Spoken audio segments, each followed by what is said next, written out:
Hello, welcome to my kitchen. My name is Dakota and I'm a peer wellness coordinator at the Duck Nest Wellness Center. One of the programs that I used to help aid was the cooking classes in partnership with Food for Lane County, and one of the things we used to do is talk about knife safety, and I wanted to share today some of those same tips so that you can cook safely at home. So let's get started. So today we're going to be working with generally a chef's knife. So 90 to 95% of the time in the kitchen, you're going to be using a chef's knife, which looks just like this. They're normally pretty big.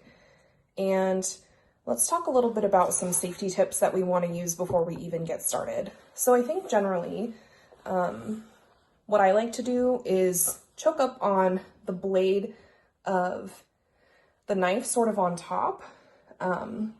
That way you'll have better control of your blade and it's a little bit safer. So you don't always have to hold your knife just by the handle. And what I'm going to make sure that I'm doing is I can use this little edge here for my thumb. And I don't want my index finger to get anywhere close to the sharp point. So I'm also going to kind of use that little ledge here as a guide. And that way, like I said, I'm going to have a little bit better control when I'm chopping. And another thing before we move forward is that it is a lot easier to cut yourself with a dull knife than it is with a sharp one. So it's just a generally important tip to make sure that your knives are nice and sharp before you use them.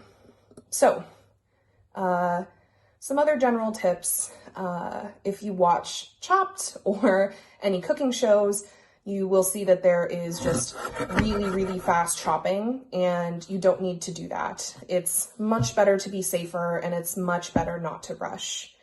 So let's talk a little bit about some general tips. So here I have a freshly peeled potato, and you can see what I've done here is generally they're pretty round when you start off with, right? And what I've done is, as you can see, I've cut a flat edge on this potato. You can either do that by cutting the potato in half, or you can just cut a little edge off the side. Like if this was my round side, I can just cut, a very small little piece. So you can see I have a little bit of a smaller flat edge here.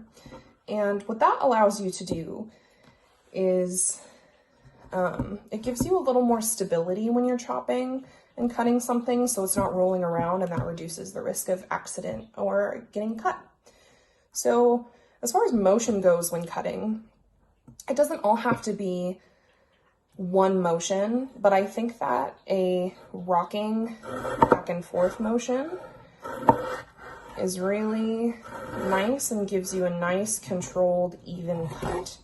So again, this doesn't have to be a fast process. No one is judging you for taking the time that you need in the kitchen. So that's just something to keep in mind. So I want to talk a little bit about when something is getting hard to hold or rotate. So here is a diced piece of potato, and it's pretty small. So I can probably cut this using the bear claw method, where you're creating this flat edge against your fingers. Remember, we never want to keep the blade right up against the edge of our fingers, but if I'm holding something like this and moving my way along as I chop, this is going to reduce the risk of accident as opposed to me holding my potato like this. So if I'm doing that same method for something that's very small and I don't want it to slip, I can probably get about here before I'm not comfortable cutting any closer, because the blade of the knife is getting really close to my fingers and I don't want to risk getting cut. So generally, it's not worth to save a 1/4 inch of a vegetable. If you don't care about what it looks like and you don't care about specifically how that's chopped, you can either use it and just throw it in, or you can throw it away. If it's something like a carrot or a cucumber that you're cutting, you can just eat it. So that's definitely something you can do as well. So the big tip there is cut until you feel like it's not safe. So let's talk a little bit about paring knives. So this is a paring knife. It is a smaller knife that's used for more precision cuts. And like I said, about 90 to 95% of the time you're going to be using a chef's knife. But I did just want to talk a little bit about how to use a paring knife. So a paring knife is a lot smaller and you already have a lot more control over it because of its size. So you don't always have to choke up on the blade at all. That might actually cause a little bit of instability just because it's so small. So what you can do, still same thing, is have that same hand motion like we're talking about. So we're just going to move away slowly with that bear claw method. And then I like to put my index finger on the top. So again, I'm not going anywhere close to the sides of the knife or the blade, but I find that if I want to cut something really small, having that control with my index finger on the top of the blade is really helpful. So another thing I wanted to talk about is slippery cutting boards. So this cutting board is attached to my counter, so I don't have to worry about slipping. However, if you're using a cutting board that's either plastic or silicone on top of your kitchen counter, what you can do is you can take a damp paper towel or a damp dishcloth that you have and put it underneath your cutting board. And what that's going to do is create more friction and sort of give yourself stability so that the cutting board isn't sliding around, and that means your hands and your knives aren't sliding around, so that's going to keep you safer.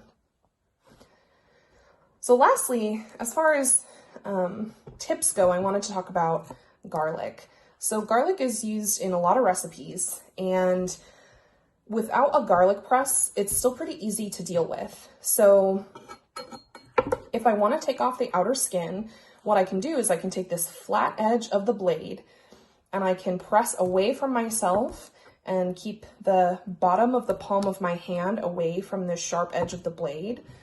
And what I'm going to do is I'm simply going to crush the garlic under that flat edge. And what that's going to do is it's going to make it a lot easier to peel. So the skin now, the garlic is crushed, should come off really easily. And look at that, that was so simple. So you don't always need a garlic press. You just want to make sure that you're doing that safely in the way that you crush it. And generally, we mince garlic. So mincing is just making something as small as you can get it. It's usually done for stronger flavors like garlic so that they can be equally distributed throughout the food. So let's talk a little bit about what that looks like. So with something like mincing, right, you don't have to have very even pieces.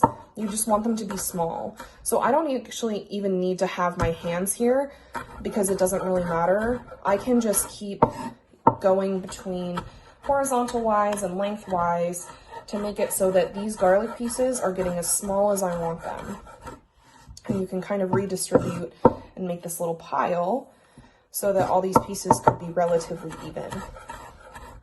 And I do have some big pieces and some smaller pieces. It's really about personal preference. I don't really matter that much, but you can see here that these pieces of garlic are very, very small. And so this is what a nice mince would look like. Or, you know, if you want to do it bigger, you can do that. Or if you really, really want to get it to a paste, you can just keep chopping and mincing away. So let's talk a little bit about the difference between chopping and dicing. So a chop is just cutting something into no specific size.